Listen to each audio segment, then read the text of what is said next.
రెండేళ్ల వ్యవధిని పూర్తి చేసుకుంటూ తమ చేతకానితనాన్ని కప్పిపుచ్చుకోవడానికి రకరకాల అడ్డుదారులు తొక్కుతోంది ఎన్డీఏ కూటమి ప్రభుత్వం.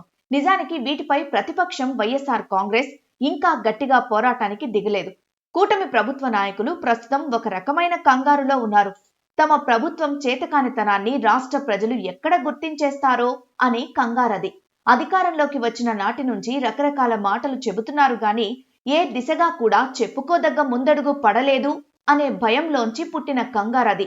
సూపర్ 6, సూపర్ హిట్ అంటూ ఎంతగా దబాయించి మాట్లాడుతున్నప్పటికీ కీలకంగా మిగిలిపోయిన పథకాలేంటో వారికి తెలుసు. అలానే మెడికల్ కాలేజీల వ్యవహారం సర్కారు పాలిట సెల్ఫ్ గోల్ అయింది.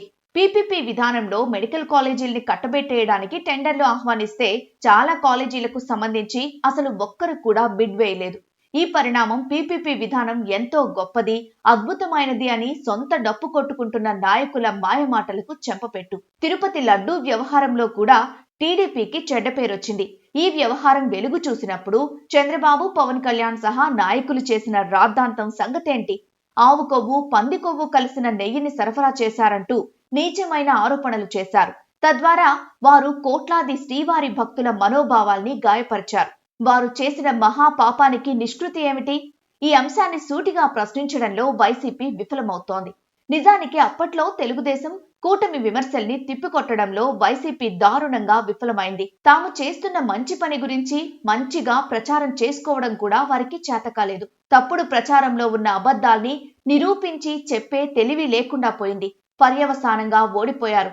తీరా ఇప్పుడు అర్థమవుతోంది. పాస్ పుస్తకాల మీద జగన్మోహన్ రెడ్డి ఫోటో తప్ప మిగిలిన మొత్తం జగన్ హయాంలో ప్రారంభించిన పనుల్నే ఇప్పుడు కూటమి ప్రభుత్వం కొనసాగిస్తోంది. ప్రజల భూములకు శాశ్వతమైన భద్రత కల్పించడానికి దేశంలో ఎక్కడా లేని విధంగా జగన్ ప్రారంభించిన రీసర్వేనే ఇప్పుడు కూటమి చేస్తోంది. ఇక చంద్రబాబు అధికారంలోకి వచ్చిన తరువాత చేసిన అప్పుల విలువ లక్షల కోట్లు.